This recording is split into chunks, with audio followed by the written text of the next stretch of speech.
Hello दोस्तों, कैसे हैं आप सब। आज हम इस वीडियो में बात करेंगे हॉरिजॉन्टल मिलिंग मशीन के बारे में। हॉरिजॉन्टल मिलिंग मशीन कॉलम और नी मिलिंग मशीन का एक टाइप है। सबसे पहले जान लेते हैं कि मिलिंग मशीन होती क्या है। मिलिंग मशीन एक मशीन टूल है जिसमें एक रिवॉल्विंग कटर के द्वारा वर्कपीस से मटेरियल को रिमूव किया जाता है। अब बात करते हैं कि मिलिंग मशीन के कौन कौन से पार्ट्स होते हैं। यहाँ पर आप नाम जान लीजिए पहले। Base, table, column, knee, saddle, spindle, overhanging arm, arbor support, ये मिलिंग मशीन के मेन पार्ट होते हैं। अगर हम डायग्राम में देखें कि ये पार्ट कहाँ कहाँ पर होते हैं तो आप देख सकते हैं कि ये डायग्राम आपके सामने है। सबसे पहले हम बात करेंगे बेस की। ये जो पार्ट है आपका सबसे बॉटम में जो लगा होता है ये बेस होता है। आप देख सकते हैं इस डायग्राम में, यहाँ पर ये देख सकते हैं जो फ्रंट व्यू है, ये साइड व्यू में यहाँ पर है। तो बेस मिलिंग मशीन का एक प्रकार से फाउंडेशन पार्ट होता है जिसके ऊपर पूरी जो मिलिंग मशीन है उसके सभी पार्ट माउंटेड होते हैं। और कह सकते हैं कि जो बेस है उस पर पूरी मशीन का जो एंटायर लोड है उसको ये कैरी करता है। इसलिए बेस की जो कंप्रेसिव स्ट्रेंथ है वो ज़्यादा होनी चाहिए और साथ में ही यह शॉक और वाइब्रेशन को अब्जॉर्व कर सके। इसलिए बेस को कास्ट आयरन से बनाया जाता है क्योंकि कास्ट आयरन की डैम्पिंग कैपेसिटी बड़ी अच्छी होती है। तो एक प्रकार से जो बेस है वो कटिंग फ्लूइड के लिए रेजरवायर का भी काम करता है। उसके बाद जो इम्पोर्टेंट पार्ट है मिलिंग मशीन का वो है कॉलम। ये अब देखें, ये जो पार्ट है ये कॉलम है, ये पार्ट कॉलम है। कॉलम अगर आप देखें यह बेस के एक साइड पर लगा होता है और वर्टिकली लगा होता है। अगर आप देखें जो कॉलम है वर्टिकली लगा होता है, बेस के एक साइड पर होता है। और मिलिंग मशीन का एक प्रकार से मेन सपोर्टिंग फ्रेम यह कहलाता है। और कॉलम अंदर से होलो होता है क्योंकि कॉलम के अंदर मशीन का जो ड्राइविंग मैकेनिज्म है जैसे ड्राइविंग गियर इत्यादि वो सारे कॉलम के अंदर होते हैं। और कॉलम मिलिंग मशीन के दूसरे पार्ट जैसे नी या फिर कह सकते हैं जो टेबल है उसको ये सपोर्ट करता है। उसके बाद आता है जो इम्पोर्टेंट पार्ट है वो है नी। ये आप देख पा रहे हैं, यहाँ पर देख सकते हैं ये नी है और ये वाला पार्ट जो नी है मिलिंग मशीन का ये पहला मूविंग पार्ट है। यह कॉलम पर माउंटेड होता है तो उसके अलोंग ये जो साइडवेज बने होते हैं आपको नज़र आ रहे हैं, ये जो साइडवेज बने हैं तो इनके अलोंग ये स्लाइड करता है, अप एंड डाउन जा सकता है। जो नी है वह सैडल और जो टेबल है उसको भी सपोर्ट करता है। दूसरी इम्पोर्टेंट बात कि जो नी है वो वहाँ पर अगर आप देखें आपको नज़र आए वर्टिकल पोजीशनिंग स्क्रू या फिर इसको हम एलिवेटिंग स्क्रू भी बोल देते हैं, तो इस पे भी ये सपोर्ट करता है क्योंकि एलिवेटिंग जो स्क्रू है इस स्क्रू की मदद से जो नी है उसकी हाइट को एडजस्ट कर सकते हैं। और जो नी वह टेबल की जो टेबल फीड मैकेनिज्म है उसको ये कैरी करता है। और नी को आप मैकेनिकली या फिर हाइड्रोलिकली इसको ड्राइव कर सकते हैं। और जो नी है वह भी कास्ट आयरन का बना होता है। उसके बाद जो पार्ट आता है उसे हम कहते हैं सैडल। ये जो पार्ट आपको नज़र आ रहा है इसे हम सैडल कहते हैं। अगर आप देखें यहाँ पर देख सकते हैं ये जो पार्ट है इसमें आपको नज़र नहीं आएगा क्योंकि इसमें सीधा टेबल दिखाई गई है। तो ये वाला जो पार्ट है ये सैडल कहलाता है क्योंकि सैडल मिलिंग मशीन का एक इंटरमीडिएट पार्ट होता है जो टेबल और नी के बीच में लगा होता है। और जो सैडल है वह नी के ऊपर बने जो साइड जो टॉप साइड पर जो गाइडवेज बने होते हैं, ये आप देख सकते हैं ये गाइडवेज हैं। तो इनके अलोंग जो सैडल है वो हॉरिजॉन्टली वो स्लाइड करता है या कह सकते हैं कि ट्रांसवर्सली वो यहाँ पर मूव कर सकता है। नी के टॉप साइड पर जो गाइडवेज बने हैं वो कॉलम का जो फेस है उसके परपेंडिकुलर होते हैं। ये कॉलम का फेस है और ये जो गाइडवेज बने हैं तो एक दूसरे के ये परपेंडिकुलर होते हैं। और जो सैडल का मुख्य कार्य होता है वर्क पीस को हॉरिजॉन्टल डायरेक्शन में मोशन को प्रोवाइड करना। और एग्जैक्ट मूवमेंट को प्रोवाइड करने के लिए सैडल पर कुछ ग्रेजुएशंस भी बने होते हैं जो सैडल को मैनुअली या फिर पावर के द्वारा ऑपरेट किया जा सकता है। और जो सैडल है वह भी कास्ट आयरन का बना होता है। उसके बाद आता है टेबल।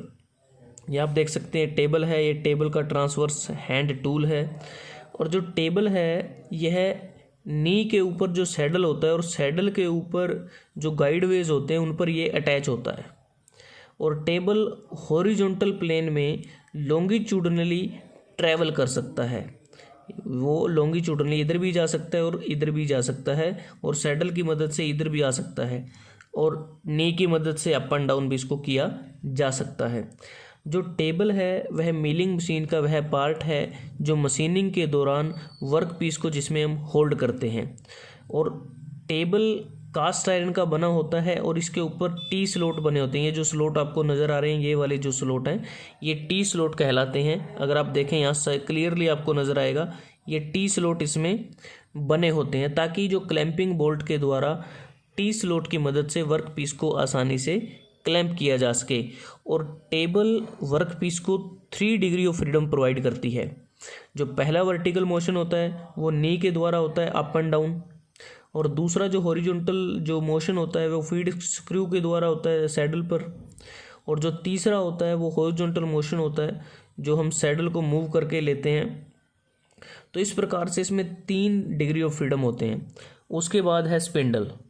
जो स्पिंडल अगर आप देखें, ये जो स्पिंडल है यह कॉलम के टॉप पार्ट पर यह लगा होता है, और स्पिंडल मिलिंग मशीन का वह मेन पार्ट है जो मिलिंग कटर को प्रॉपरली होल्ड करता है।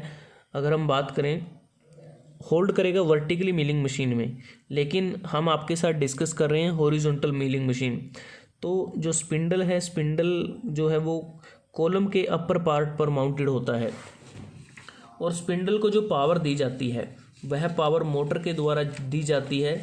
बेलेट, पुली या फिर गियर क्लचेस के माध्यम से इसको अलग अलग स्पीड पे रोटेट किया जाता है, स्टेप ऑन पुली के द्वारा या फिर गियर अरेंजमेंट के द्वारा। क्योंकि अगर आप देखें, ये स्पिंडल है, ये कॉलम है, तो इसके बिल्कुल अपर पार्ट पे ये लगा होता है। उसके बाद होता है अर्बर। ये जो पार्ट है, ये जो आपको लाइन नज़र आ रही है, ये वाली, इसको हम अर्बर कहते हैं। क्योंकि अर्बर हॉरिजॉन्टल मिलिंग मशीन में अर्बर नाम का एक मैकेनिकल पार्ट है जिसे हम स्पिंडल पर फिट किया जाता है। क्योंकि स्पिंडल यहाँ तक है तो उसमें ये हॉरिजॉन्टल जो पार्ट है ये अर्बर कहलाता है, इसको फिट किया जाता है। अर्बर मिलिंग कटर नामक कटिंग टूल को होल्ड करता है। ये जो कटिंग टूल है इसको इसने होल्ड कर रखा है, क्योंकि ये अलग अलग मिलिंग कटर हैं जो आपको इस डायग्राम में नज़र आ रहे हैं। ये स्लैब मिल है, हेलिकल मिल है, कोर्स टूथ मिल है, इसके अलावा स्टैगर टूथ मिल है, साइड मिल है, इंटरलॉकिंग मिल है, मेटल स्लाइटिंग मिल है, तो हेलिकल मिल। तो ये कुछ ऐसे मिलिंग कटर हैं जिसको हम अर्बर पर होल्ड कर सकते हैं।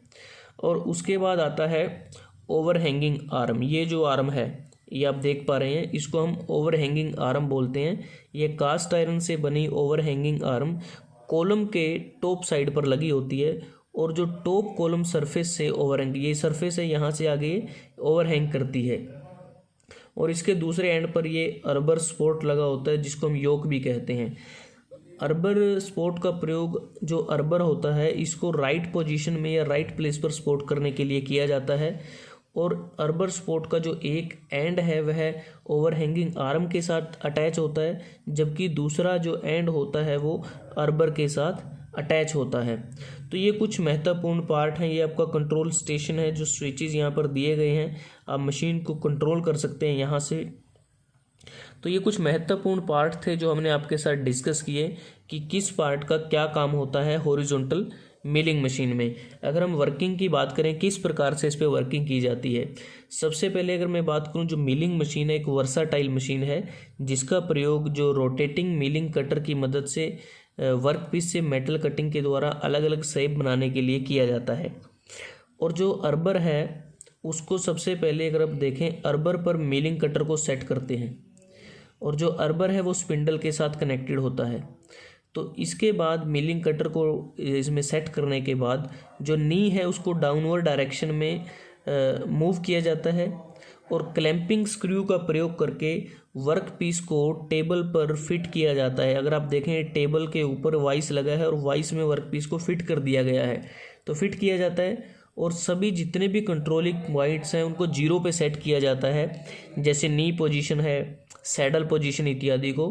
तो इसके बाद जो बटन है उसको प्रेस करके स्पिंडल को रोटेट किया जाता है, और स्पिंडल को जब रोटेट करते हैं तो स्पिंडल के रोटेट होने से अर्बर में लगा जो मिलिंग कटर है वह भी रोटेट होना शुरू हो जाता है। और जैसे ही मिलिंग कटर ने रोटेट करना शुरू किया तो वर्क पीस को भी मूव किया जाता है रिक्वायर्ड हाइट तक, नी, सैडल और टेबल को मूव करके। जो कंट्रोलिंग एक्सिस हैं, वर्क पीस को मूव करेंगे जो भी कंट्रोलिंग एक्सिस हमने प्रोवाइड किए हैं। क्योंकि अगर हम बात करें, जो नी है, नी में वाई एक्सिस होता है, सैडल में जेड एक्सिस होता है और जो टेबल है उसमें एक्स एक्सिस होता है। तो इसमें कंट्रोलिंग एक्सिस वर्क पीस को मूव करेंगे जिससे वर्क पीस में डिज़ायर शेप मिलिंग कटर के द्वारा कट की जाएगी। मिलिंग कटर अगर आप देखें स्टेशनरी है बट एक ही जगह पर वो रोटेट करता रहता है। तो इस प्रकार से जो मिलिंग मशीन है वो कार्य करती है। लेकिन जो मिलिंग मशीन अगर मैं बात करूं आज की डेट में इंडस्ट्रीज़ में मिलिंग मशीन का प्रयोग बहुत सारी अलग अलग टाइप्स के पार्ट बनाने में इसका इस्तेमाल किया जाता है। क्योंकि मिलिंग मशीन पर हम अलग अलग साइज़ के वर्कपीस और अलग अलग शेप को मशीन कर सकते हैं। उदाहरण के लिए फ्लैट सरफेस को मशीन कर सकते हैं, कंट्यूर्ड सरफेस को बनाया जा सकता है, सरफेस ऑफ रेवोल्यूशन हो गया, इंटरनल और एक्सटर्नल थ्रेड हो गए हैं, हेलिकल सरफेस कर जो surface of various cross section, gear profile कर सकते हैं इस पर। तो इसकी बहुत सारी एप्लीकेशंस हैं और बहुत सारी एप्लीकेशन होने के साथ साथ जो मिलिंग मशीन है ये बहुत ज़्यादा एक्यूरेट भी है और इसका जो प्रोडक्शन रेट है वो भी ज़्यादा है। तो यही कारण है कि इंडस्ट्रीज़ में मिलिंग मशीन ने शेपर को रिप्लेस कर दिया है और शेपर के साथ साथ इसने स्लॉटर को भी रिप्लेस कर दिया है। तो यही कारण था कि इसने अपनी एक्यूरेसी और हाई प्रोडक्शन रेट के कारण मिलिंग मशीन ने शेपर और स्लॉटर को रिप्लेस कर दिया। तो दोस्तों आज हमने आपके साथ डिस्कस किया हॉरिजॉन्टल मिलिंग मशीन के बारे में। अगर वीडियो आपको अच्छा लगा आप इसको लाइक कर सकते हैं, शेयर कर सकते हैं अपने दोस्तों के साथ, स्टूडेंट्स के साथ और चैनल्स को सब्सक्राइब करना ना भूलें। जल्दी हाजिर होते हैं एक नए वीडियो के साथ, तब तक के लिए धन्यवाद। आपका दिन शुभ रहे।